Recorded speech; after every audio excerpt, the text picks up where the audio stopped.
The massive space station rotated slowly against the backdrop of distant stars, its metallic surface gleaming under the harsh light of 3 different suns. Within its corridors, representatives from dozens of alien species moved with purpose, their various forms creating a bizarre parade of evolution's endless creativity. Some walked on 4 legs, others slithered, and a few floated in specialized environmental suits filled with exotic gases. Captain Sarah Chen stood at the observation deck, watching the controlled chaos below through reinforced transparent aluminum. Her human form seemed almost plain compared to the exotic aliens around her, but there was something in her bearing that commanded respect. She had been the first human ambassador to the Galactic Council, a position she had earned through years of difficult negotiations and careful diplomacy. The emergency session had been called 3 days ago, and Sarah still wasn't entirely sure why humanity's presence was specifically requested. The message had been vague, mentioning only that a matter of extreme galactic importance required immediate attention from all major species representatives. Ambassador Chen. The voice behind her belonged to Crix 7, the insectoid representative from the Zephyrian Collective. His compound eyes reflected the station's artificial lighting as he approached with the characteristic clicking sound his species made when walking. The session is beginning. Your presence is requested in the main chamber. Sarah nodded and followed the tall, mantis-like being through the curved corridors. As they walked, she noticed something unusual in the atmosphere. The normally bustling hallways seemed quieter than usual, and the various alien representatives she passed avoided making eye contact. There was tension in the air that made her skin crawl. The main council chamber was a vast spherical room with seating arranged in concentric circles around a central platform. Each section was designed to accommodate different atmospheric and gravitational requirements for the various species present. Sarah took her seat in the human section, noting that she was the only representative of her species present today. The chamber fell silent as High Chancellor Vorth Ka, a towering crystalline being from the Epsilon sector, rose from the central dais. His voice resonated through the chamber's translation systems, creating a harmonic effect that was both beautiful and unsettling. Esteemed representatives of the Galactic Council, he began, his crystal form pulsing with different colors as he spoke. We gather today to address a situation that threatens the very fabric of our civilized galaxy. What I am about to show you will challenge your understanding of justice, mercy, and the bonds that hold our alliance together. A holographic display materialized above the central platform, showing the image of a planet Sarah had never seen before. The world was beautiful, covered in swirling purple clouds and vast silver oceans. Cities could be seen dotting the surface, their architecture elegant and flowing like organic sculptures. This is Nexara Prime, Vorth Ka continued, home world of the Nexarian Empire. For over 2 millennia, they have been one of the most powerful and influential members of our council. Their technological advancement and military might have helped maintain peace throughout our sector. The image shifted, showing what appeared to be the same planet. But something was terribly wrong. The purple clouds had turned a sickly brown color, and the silver oceans were now a murky black. The elegant cities lay in ruins, their organic curves twisted and broken. 47 standard days ago, Nexara Prime fell victim to what can only be described as a catastrophic biological weapon. The Harvester Plague, created by the rogue faction known as the Void Seekers, was released into their atmosphere. Within hours, it had consumed all organic matter on the planet's surface. A collective gasp rose from the assembled representatives. Sarah felt her stomach turn as the true horror of the situation became clear. She had heard rumors of the Void Seekers, a terrorist organization that sought to cleanse the galaxy of what they considered inferior biological life forms. The plague was designed with Nexarian biology specifically in mind, Vorthka explained. It affects only their species, making it impossible for them to survive on any world where it has been deployed. The Void Seekers have since used similar weapons on 17 other Nexarian colonies. The holographic display changed again, showing a series of images that made Sarah's blood run cold. Nexarian refugees, their normally pale blue skin now mottled with dark spots from the plague's effects, huddled in makeshift shelters on barren asteroids and space stations. Their large, luminous eyes held a desperation that transcended species barriers. What you see before you are the last surviving members of an entire civilization, Vorthka said solemnly. Fewer than 50,000 Nexarians remain alive, scattered across emergency evacuation ships throughout the galaxy. They are dying, and they have nowhere to go. Sarah leaned forward in her seat, beginning to understand why this emergency session had been called. The political implications were staggering. If the Galactic Council couldn't protect one of its most powerful member species, what hope did any of them have? The Nexarian Queen, Her Majesty Zixthara, has made a formal request for asylum, Vorthka announced. However, the nature of their situation presents unique challenges. A new figure appeared on the holographic display, and Sarah's breath caught in her throat. The Nexarian Queen was unlike anything she had ever seen. Her form was humanoid, but elongated, standing nearly 8 feet tall with graceful limbs that seemed to flow like liquid silver. Her skin was the pale blue characteristic of her species, but it seemed to shimmer with an inner light. Most striking of all were her eyes, large and multifaceted like jewels, holding an intelligence and sadness that was almost overwhelming. Queen Zixthara leads the last remnant of her people, Vorthka continued. She has approached every major species in our alliance, requesting sanctuary for her surviving subjects. However, each has declined her request. Sarah frowned, confused. Why would they refuse? Surely providing refuge for survivors of genocide is a basic moral obligation. Vorthka's crystalline form dimmed slightly. The reasons given have been varied. Some claim they lack the resources to support Nexarian biological requirements. Others cite security concerns, fearing that harboring Nexarian refugees might make them targets for the Void Seekers. Still others have claimed that Nexarian technology and cultural practices are incompatible with their own societies. As Vorthka spoke, Sarah noticed movement in several of the species sections. Representatives were shifting uncomfortably in their seats, avoiding looking directly at the holographic display of the Nexarian Queen. The pattern became clear to her analytical mind. "They're afraid," she said quietly, but her words carried in the chamber's acoustics. "They're all afraid of being associated with a species that's been marked for extinction." An uncomfortable silence fell over the assembly. Finally, Representative Gorth of the Arcturian Federation spoke up, his tentacles writhing with agitation.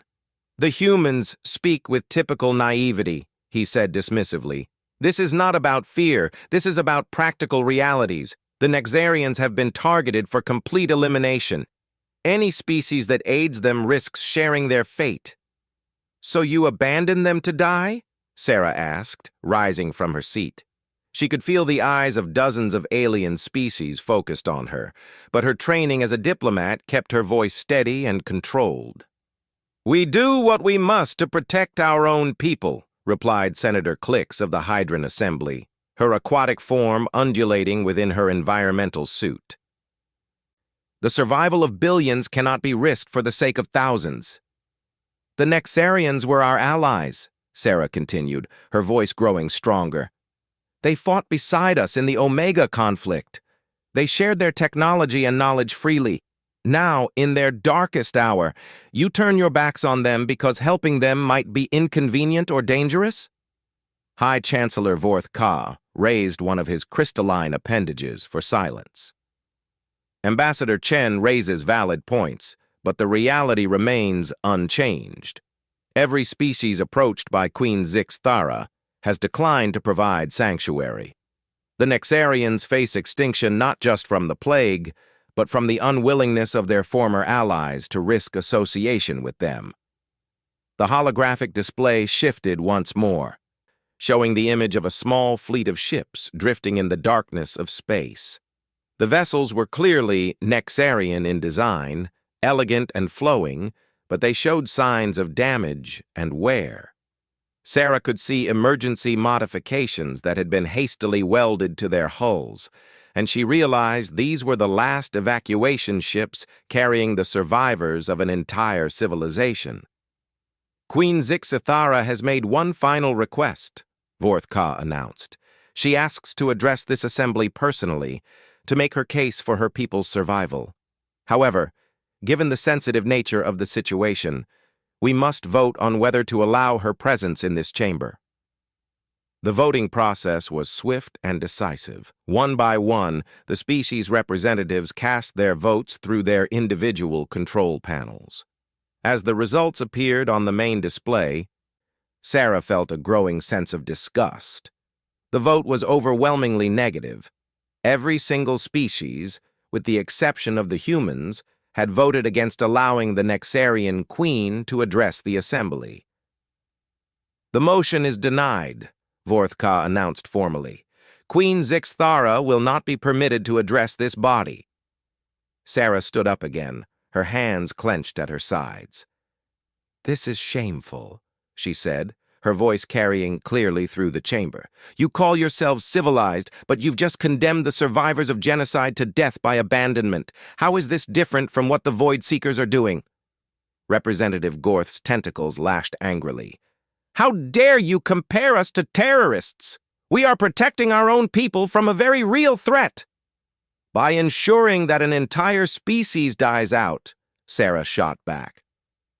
"By breaking every principle that this council was founded on. You're not protecting anyone. You're just choosing the easy path over the right one." The chamber erupted in angry chittering, gurgling, and various other sounds of alien displeasure. Sarah could see that her words had struck a nerve, but she also realized that nothing she said would change the outcome. The decision had been made not through formal vote, but through collective cowardice. High Chancellor Vorth-Ka managed to restore order after several minutes. "The humans have made their position clear," he said diplomatically. "However, words of condemnation do not provide practical solutions. Unless Ambassador Chen has a specific proposal that addresses the legitimate security concerns raised by our member species, this discussion is concluded." Sarah felt the weight of expectation settling on her shoulders. She thought of the images she had seen, the ruined homeworld, the desperate refugees, the queen whose people faced extinction. Then she thought of Earth, of humanity's relatively small place in the galactic community, and of the risks involved in what she was about to propose. "Humanity will provide sanctuary," she said quietly. The chamber fell absolutely silent. Even the background hum of the station's life support systems seemed to fade away as every being present processed what she had just said. "Ambassador Chen," Vorth-Ka said carefully, "perhaps you should clarify your statement. Surely you cannot be speaking for your entire species without proper authorization from your government." Sarah knew she was stepping far beyond her diplomatic authority. The decision she was making could have profound consequences for humanity, consequences that would ripple through generations. But she also knew that in this moment, she was humanity's voice in a chamber where moral courage seemed to have died completely. "I am stating humanity's position," she said firmly. "We will provide sanctuary for Queen Zixithara and her people. They will be welcome in human space, and we will do everything in our power to help them rebuild their civilization." The reaction was immediate and explosive. Representatives began speaking all at once, their various forms of communication creating a cacophony that the translation systems struggled to process. Sarah could hear fragments of protests, warnings, and accusations flying through the chamber. Through it all, she stood her ground, her chin raised defiantly as she faced down the combined disapproval of dozens of alien civilizations. She had made her choice, and now humanity would have to live with the consequences. As the chaos continued around her, Sarah couldn't help but wonder if she had just saved a species or doomed her own. The communication came through encrypted channels 3 days after the disastrous council session. Sarah was in her quarters, aboard the diplomatic transport heading back to Earth, when her personal communicator chimed with an incoming message marked as Ultra Priority, Queen's Seal. She activated the message, and the holographic form of Queen Zixathara materialized before her. Even through the distortion of long-range communications, the Nexarian Queen's presence was commanding. Her luminous eyes seemed to look directly at Sarah, and when she spoke, her voice carried the weight of desperate hope. "Ambassador Chen," the Queen began, her words translated through the sophisticated AI systems, but retaining the musical quality of her native language. "I have learned of your declaration before the Galactic Council. I confess that I had not dared to hope that any species would show such courage in these dark times." Sarah paused the message and sat back in her chair. The past 3 days had been a whirlwind of emergency communications with Earth. The human government was not pleased that their ambassador had committed them to harboring what amounted to galactic refugees without proper authorization. However, after heated debates and extensive analysis, they had reluctantly agreed to honor Sarah's declaration. She resumed the message, and Queen Zixathara continued speaking. "I know that accepting my people represents a tremendous risk for humanity. The Void Seekers have made it clear that they view anyone who aids us as legitimate targets for their campaign of extermination. By offering sanctuary, you are placing your entire species in danger." The Queen paused, and Sarah could see the weight of responsibility evident in every line of her elongated form. "However, my people are dying. Not just from the plague, though that continues to claim lives every day, but from despair. We are a proud species, Ambassador Chen. We have stood among the stars for over 3,000 years, building great works and advancing the cause of knowledge throughout the galaxy. To see my civilization reduced to a handful of overcrowded refugee ships, it breaks something fundamental in our souls." Sarah felt a pang of sympathy for the alien queen. Leadership, she knew, meant carrying the hopes and fears of entire populations on your shoulders. She could only imagine what it must be like to watch your entire species slowly fade away while former allies turned their backs. "I am transmitting the coordinates of our current location," Queen Zixathara continued. "We are in the neutral zone between the Centauri and Sol systems, trying to stay ahead of Void Seeker patrols. If humanity is truly willing to provide sanctuary, I must ask that you come quickly. Our supplies are running low, and our ships are failing."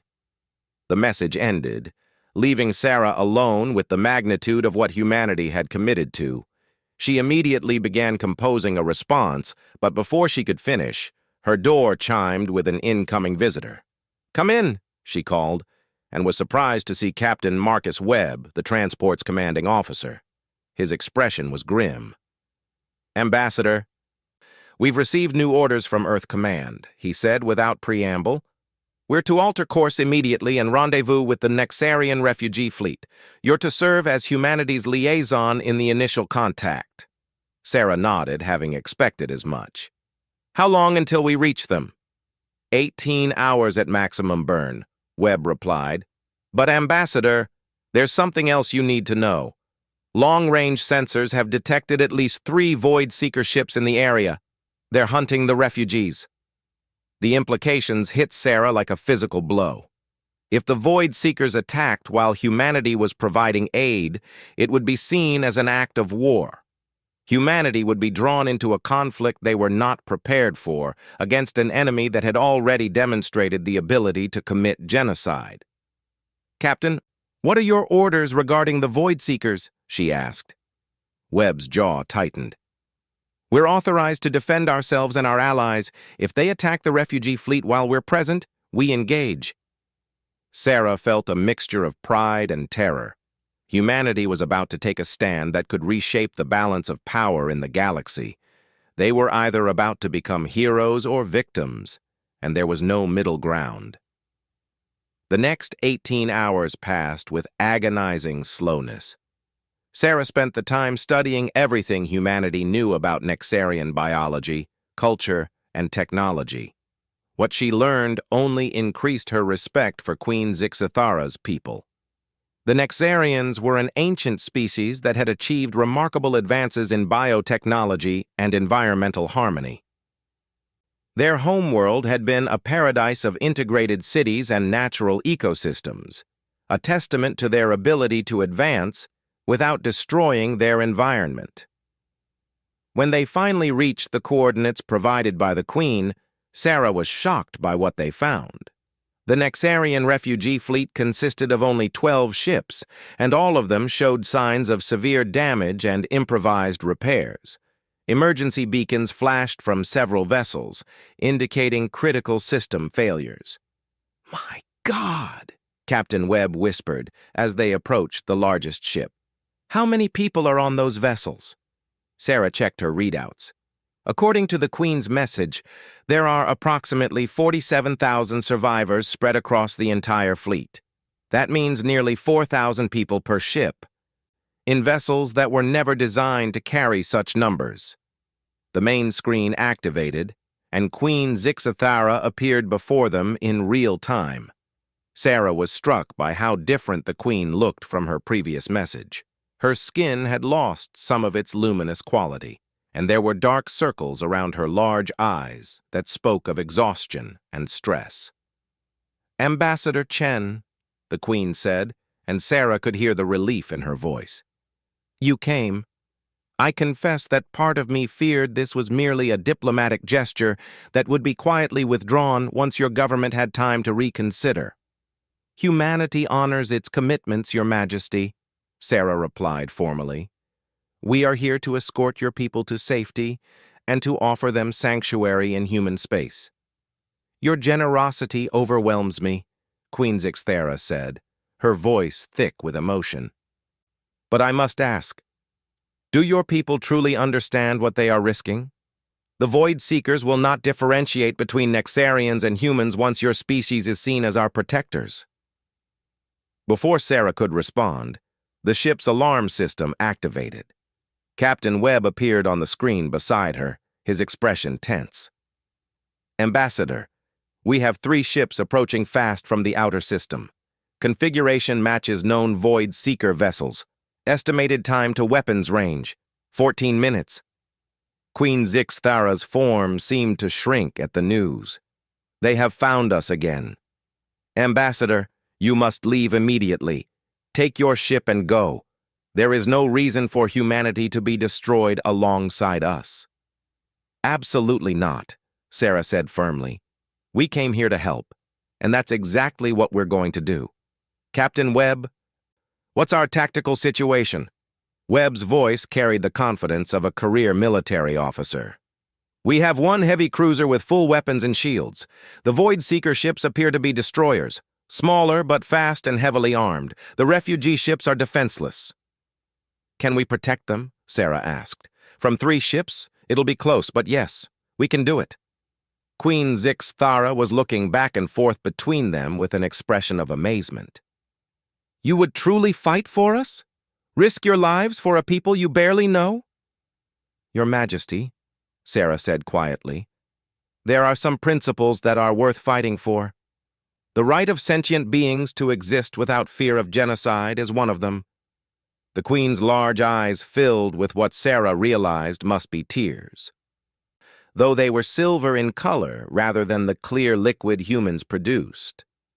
"In 3,000 years of civilization, my people have never encountered such courage from another species. Whatever happens in the coming battle, know that you have already saved us in the most important way." Captain Webb's voice interrupted the moment. "Contact in 8 minutes. Your Majesty, can your ships jump to hyperspace?" Our jump drives were damaged in the last attack, the Queen replied. We are trapped here unless... Unless what? Sarah asked quickly. Our largest ship, the one I am aboard, still has functional jump capabilities. We could evacuate everyone to this vessel and escape, but it would take at least 30 minutes to transfer all the survivors. The Void Seekers will be in weapons range in 8 minutes. Sarah looked at Captain Webb, seeing her own thoughts reflected in his expression.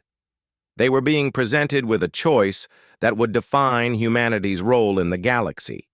They could try to hold off 3 enemy ships for 30 minutes with no guarantee of success, or they could retreat and watch an entire species die.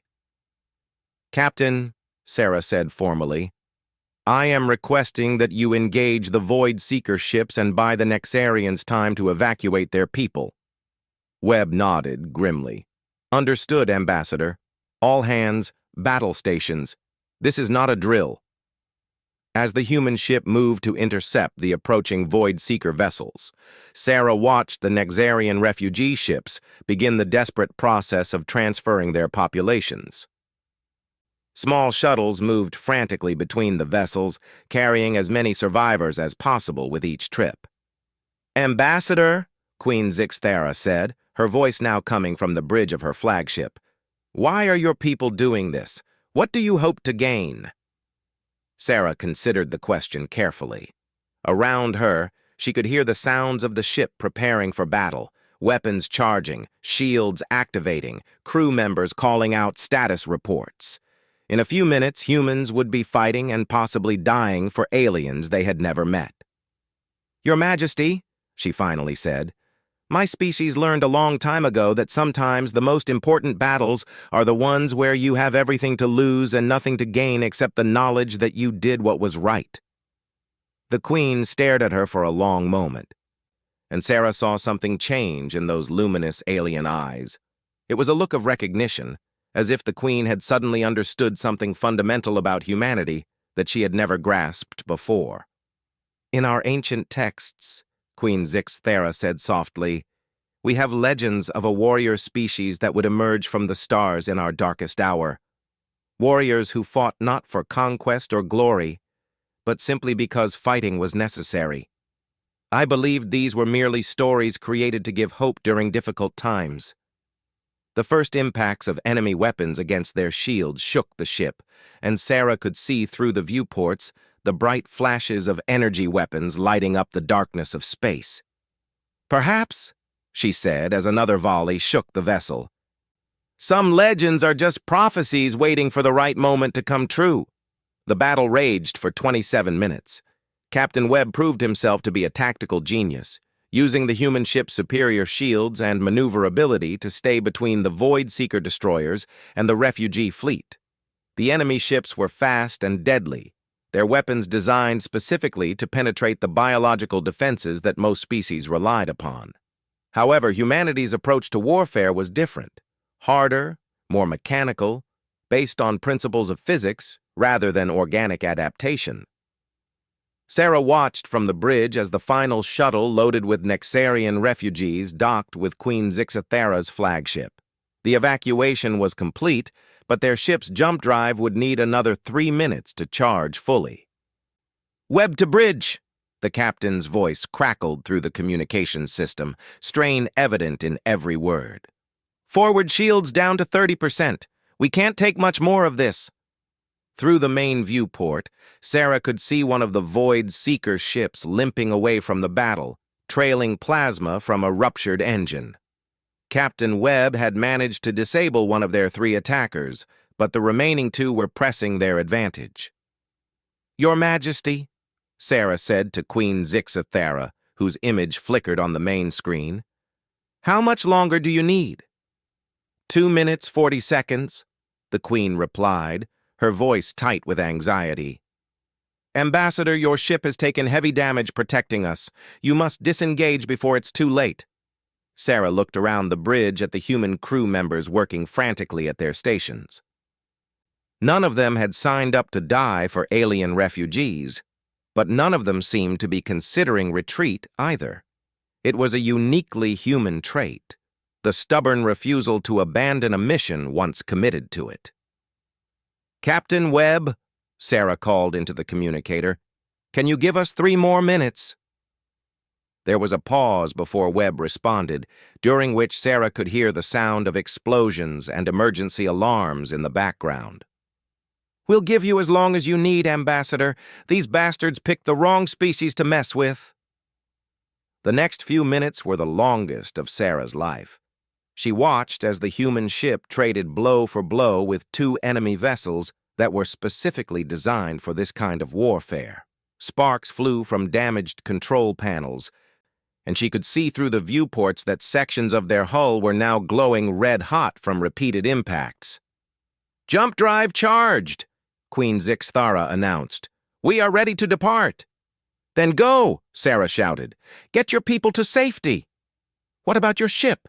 the Queen asked urgently. "You cannot outrun them in your current condition." Sarah looked at Captain Webb's tactical display. The Queen was right. Their engines had taken damage, and their jump drive was operating at only 60% efficiency. The Void Seekers would easily catch them if they tried to retreat. "Your Majesty," Sarah said formally, "you have your people to think about. Go now, while you still can." Queen Zixthara's image flickered with what Sarah realized was interference from her own ship's damaged systems. "Ambassador Chen, I cannot simply abandon the people who saved my species. And I cannot ask 47,000 refugees to risk their lives for 1 human ship," Sarah replied firmly. "Go. That's an order from humanity's representative." For a moment, Queen Zixthara stared at her through the screen, and Sarah saw something profound pass between them, an understanding that transcended species barriers. Then the Queen nodded slowly. "The galaxy will remember what humanity did today," she said solemnly. "I swear to you, on the honor of my ancestors and the future of my people, that this debt will be repaid." The Nexarian flagship vanished in a brilliant flash of hyperspace translation, carrying the last survivors of an ancient civilization to safety. Sarah felt a moment of profound satisfaction, followed immediately by the realization that she and her crew were now alone against 2 enemy warships with no hope of escape. "Ambassador," Captain Webb's voice came through the communicator, calmer now despite their desperate situation. "I have an idea, but it's going to require you to do something that goes against every diplomatic protocol in the book. At this point, Captain, I think we're well beyond normal protocols. What do you need?" "I need you to send a message on all frequencies, in the clear, announcing what we just did and why we did it. Make it loud, make it proud, and make sure everyone in this sector of space hears it." Sarah understood immediately. Webb was gambling that public knowledge of humanity's actions would provide them with protection that their weapons couldn't. If the galaxy knew that humans had risked everything to save the Nexarians, killing them might create more problems for the Void Seekers than it solved. "Broadcasting on all frequencies," Sarah announced to the bridge crew, then activated the ship's main communications array. "This is Ambassador Sarah Chen of the United Earth Government, speaking from the UES determination in the neutral zone between Centauri and Sol systems." She could see through the tactical display that the 2 remaining Void Seeker ships had stopped their attack and were maintaining position, apparently listening to her transmission. 47 minutes ago, humanity made contact with Queen Zixthara and the surviving members of the Nexarian Empire. These people, the last remnants of a 3,000-year-old civilization, had been refused sanctuary by every species in the Galactic Council due to fears of retaliation from the terrorist organization known as the Void Seekers. Sarah paused, choosing her words carefully. This message would be heard throughout the galaxy, and humanity's future relationships would be shaped by what she said next. Humanity has provided sanctuary to the Nexarian survivors, not because we expect reward or political advantage, but because allowing genocide to succeed anywhere diminishes the security and moral standing of all sentient species. We have escorted the refugees to safety, and we have engaged Void Seeker forces who attempted to continue their campaign of extermination. The ship shuddered as the Void Seekers resumed their attack, but with less intensity than before. They were clearly unsure how to proceed now that their actions were being broadcast across the galaxy. To the Galactic Council and all member species, humanity offers this simple truth. Evil triumphs when good people do nothing. Today we chose to do something. The Nexarian people live because we chose courage over convenience, action over apathy. Sarah could see on the tactical display that other ships were beginning to appear at the edge of the system. Vessels from various species that had apparently responded to her broadcast.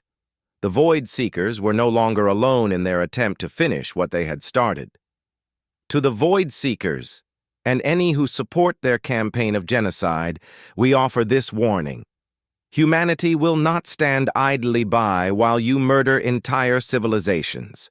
We are not the largest species in the galaxy, nor the most technologically advanced, but we are prepared to fight for what is right.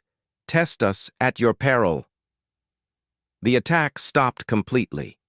Through the viewport, Sarah could see the two Void Seeker ships beginning to withdraw toward the outer system. They were fast vessels, and they disappeared into hyperspace before any of the arriving ships could intercept them. Captain Webb appeared on the main screen, his uniform torn and his face smudged with smoke but grinning broadly. "Ambassador, I think your little speech just saved our lives. We're receiving hails from a dozen different species asking if we need assistance." Over the next several hours, Sarah found herself coordinating with representatives from civilizations across the galaxy. The response to humanity's actions was immediate and overwhelming. Species that had remained silent during the Galactic Council session were now eager to offer support and resources. The Arcturian Federation, which had been one of the most vocal opponents to helping the Nexarians, offered to provide medical supplies and temporary housing. The Hydran Assembly volunteered their advanced biosynthesis technology to help treat the remaining plague victims. Even the crystalline beings from the Epsilon sector, normally the most isolationist species in the Council, offered to share defensive technologies. "It seems," Captain Webb observed wryly, "that everyone wanted to do the right thing. They just needed someone to go first." Sarah nodded, understanding the psychology involved. Moral courage, like physical courage, was often contagious. Humanity's willingness to risk everything for strangers had given other species permission to act on their own suppressed consciences. 3 days later, Sarah found herself back aboard a diplomatic vessel, this time heading for a secret location in human space where the Nexarian refugees were being settled. The ship's medical bay had been converted to accommodate Nexarian biology, and teams of human scientists were working around the clock to develop treatments for the plague that still affected some of the survivors. The communication from Queen Zixathara came as they approached the refugee settlement. The Queen appeared on the main screen, but she looked different than before. Her skin had regained much of its luminous quality, and her large eyes held something Sarah had never seen there before. Hope. "Ambassador Chen," the Queen began, "I am calling to provide you with an update on my people's condition. Thanks to the medical assistance provided by human doctors and the resources offered by our new allies, we have successfully treated the last of the plague victims. For the first time in 47 days, no Nexarian has died from the biological weapon." Sarah felt a surge of relief and pride.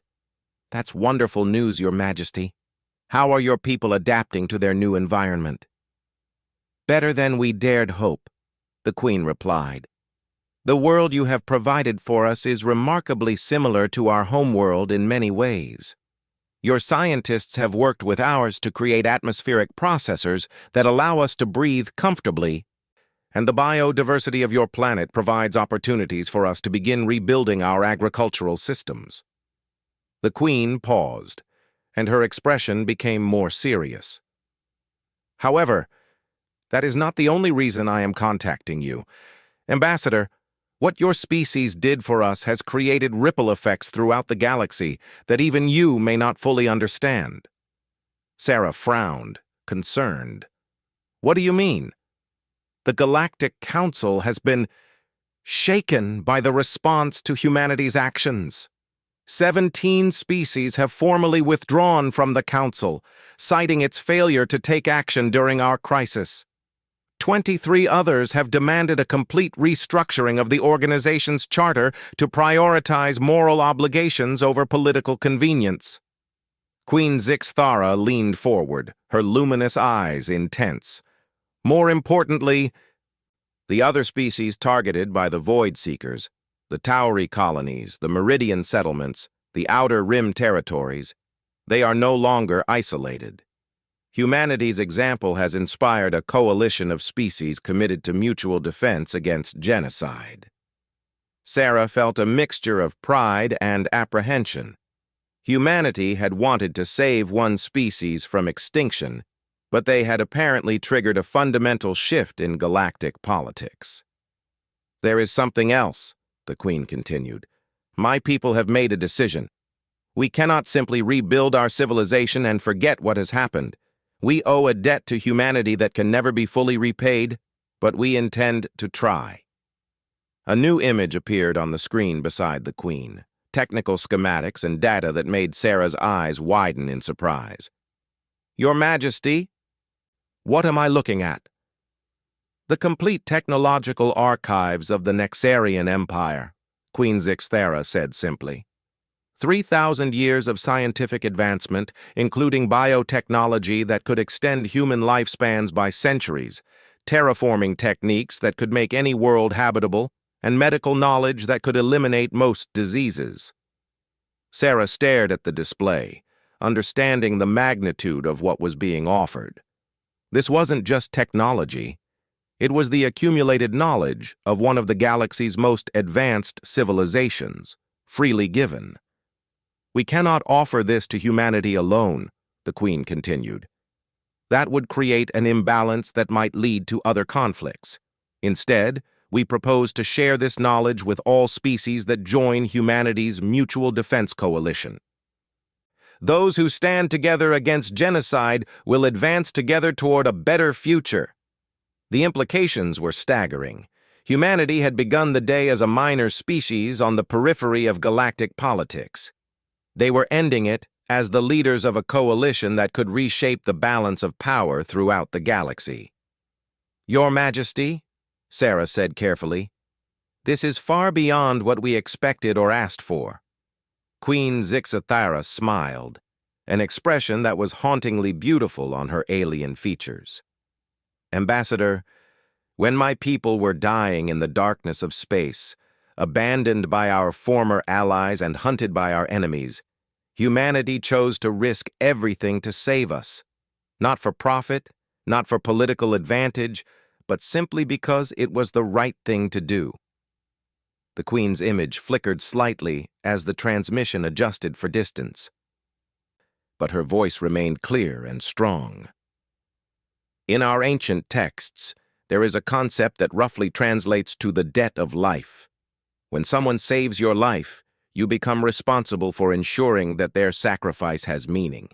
Humanity saved not just our lives, but the future of our entire species. Sarah found herself thinking about the long chain of events that had led to this moment. A single decision made in the heat of moral outrage had somehow become the catalyst for a new age of cooperation among the stars. The galaxy is changing, Ambassador, Queen Zixthara said softly.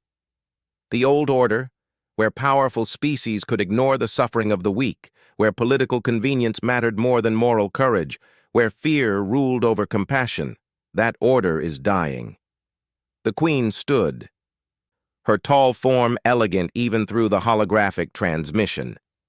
In its place, something new is being born. A galaxy where species stand together against those who would commit genocide, where the strong have an obligation to protect the weak. where doing what is right matters more than doing what is safe. Sarah felt the weight of history settling on her shoulders. She had not set out to change the galaxy, only to save one species from extinction. But sometimes, she realized, the most profound changes came from the simplest acts of decency. "Your Majesty," she said formally, "humanity is honored to work with you and your people in building this new future. We may be a young species in galactic terms, but we are learning that sometimes the most important lessons are the ones you teach by example." Queen Zixthara's smile widened. And for the first time since Sarah had met her, the alien queen looked truly at peace. "Indeed, Ambassador. And what humanity has taught the galaxy is that there are some principles worth fighting for, some causes worth dying for, and some people worth saving, regardless of the cost." As the transmission ended and Sarah sat alone in her quarters, she couldn't help but smile at the irony. The Galactic Council had shunned the Nexarian refugees because they feared the consequences of helping them. In the end, it was humanity's willingness to face those consequences that had given the galaxy its greatest opportunity for positive change in 1,000 years. Outside her viewport, the stars seemed brighter than before, as if the universe itself was celebrating the birth of something new and wonderful. Somewhere among those stars, the survivors of an ancient civilization were beginning to rebuild their lives, protected not by the species that had abandoned them, but by the one that had chosen courage over comfort. And in that choice, Sarah realized, lay the true measure of what it meant to be human.